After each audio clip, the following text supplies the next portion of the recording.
হিন্দু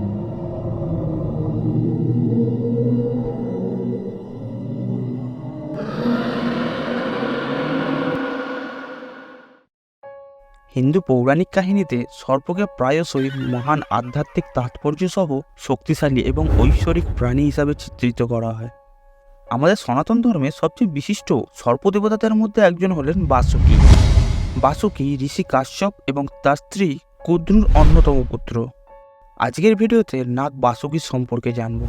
নাগরাজ বাসুকি কিভাবে মহাদেব শিবের গলায় স্থান পেল, বাসুকির জন্ম কিভাবে হলো, সমস্ত তথ্য বিস্তারে জানব। So stay tune. চলো প্রথমে জানি বাসুকির জন্ম কিভাবে হয়েছিল।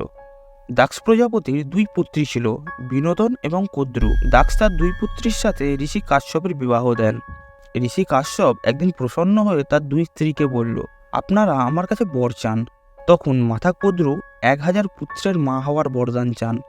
আরেকদিকে বিনোদন 2 পুত্রের বরদান চায়, কিন্তু বিনোদন শর্ত রাখেন, আমার এই 2 পুত্র যেন কুদ্রুর 1000 পুত্রের থেকেও শক্তিশালী হয়। ঋষি কাশ্যপ তাদের দুজনকে ইচ্ছাপূর্তির বর দেন। সময়ের সাথে সাথে মাতা কুদ্রু 1000 নাগপুত্রের জন্ম দেন। তার প্রথম পুত্র ছিল শেষনাগ। বলা হয় শেষনাগের 1000 মাথা ছিল। শেষনাগের কোনো শেষ নেই, তাই কুদ্রুর প্রথম পুত্রের নাম শেষনাগ রাখা হয়েছিল। যখন এই বিশ্বে কিছু থাকবে না, তখনও শেষনাগ থাকবে। বলা হয় শেষনাগ তার মাথার উপরে পুরো পৃথিবীর ভারসাম্য বজায় রেখেছেন। এই কর্ম করার আদেশ শেষনাগকে ব্রহ্মা দিয়েছিল। শেষনাগ সম্পর্কে পার্ট 1-এ আলোচনা করা হয়েছে, জানতে হলে আই বটনে ক্লিক করো। ব্রহ্মার আদেশে যখন শেষনাগ পাতালে যাবেন ঠিক করেন, তখন তার ছোট ভাই বাসুকিকে নাগরাজা বানিয়ে সমস্ত রাজকার্য তার হাতে সঁপে দেন। নাগরাজ বাসুকিও তার দাদার মতন পরাক্রমী ছিলেন। যখন বাসুদেব শ্রীকৃষ্ণকে কংসের জেল থেকে লুকিয়ে গোকুল থেকে নিয়ে যাচ্ছিল, তখন রাস্তায় প্রবল ঝড়, বৃষ্টিপাত, বজ্রপাত হচ্ছিল।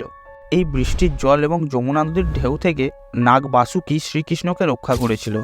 অনেক মাথা দেখে তোমরা ভাবছো হয়তো এটা শেষনাগ, বাট পৌরাণিক গ্রন্থ অনুযায়ী জানা যায় বাসুকিরও অনেক মাথা ছিল।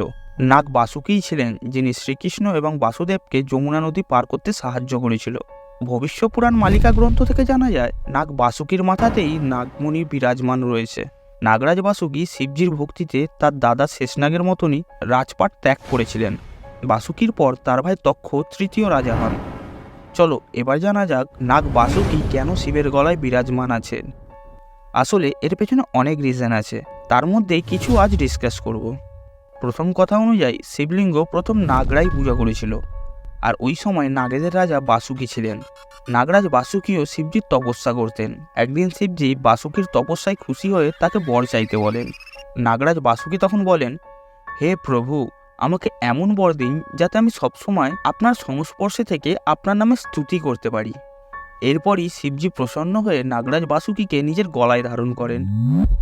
দ্বিতীয় কথায় বলা হয়েছে, দেবতা এবং দানবরা যখন সমুদ্র মন্থন করতে যান, তখন নাগরাজ বাসুকি মেরু পর্বতকে জড়িয়ে ধরে তাদের সমুদ্র মন্থনে সাহায্য করেছিল। সমুদ্র মন্থনের সময় মেরু পর্বতের ঘর্ষণের কারণে বাসুকি নাগের পুরো শরীর রক্তে লুহান হয়ে যায়। বলা হয় সমুদ্র মন্থনের সময় যে বিষ বের হয়েছিল, সেই বিষ শিবের সাথে সাথে বাসুকি নাগ এবং অন্য নাগেরাও পান করেছিল।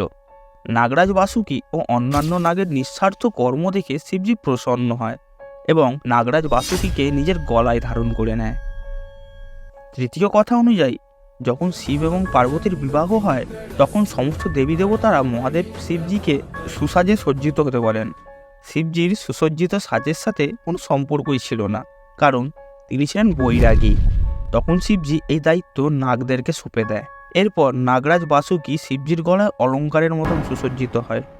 শিবজি নাগরাজের সমর্পণ দেখে খুবই খুশি হয়, তাই বিবাহর পরও নাগরাজ বাসুকিকে নিজের গলায় ধারণ হওয়া থেকে বাধা দেননি।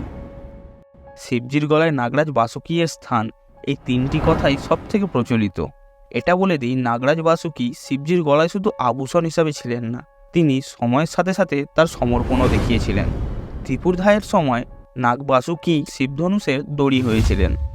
ধর্মীয় জ্ঞানীদের মতে শিবজি যতটা প্রেম তার বাহন নন্দীকে করতেন, ততটাই প্রেম তার গলায় থাকা বাসুকিনাথকেও করতেন।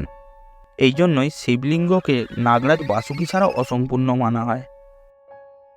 আশা করছি নাগরাজ বাসুকির সম্পর্কে জেনে তোমাদের ভালো লেগেছে হয়তো। যদি ভালো লেগে থাকে তাহলে লাইক করতে ভুলবে না, আর সাবস্ক্রাইব করে রাখো এমনই মিস্ট্রির সাথে জুড়ে থাকতে। See you in the next one.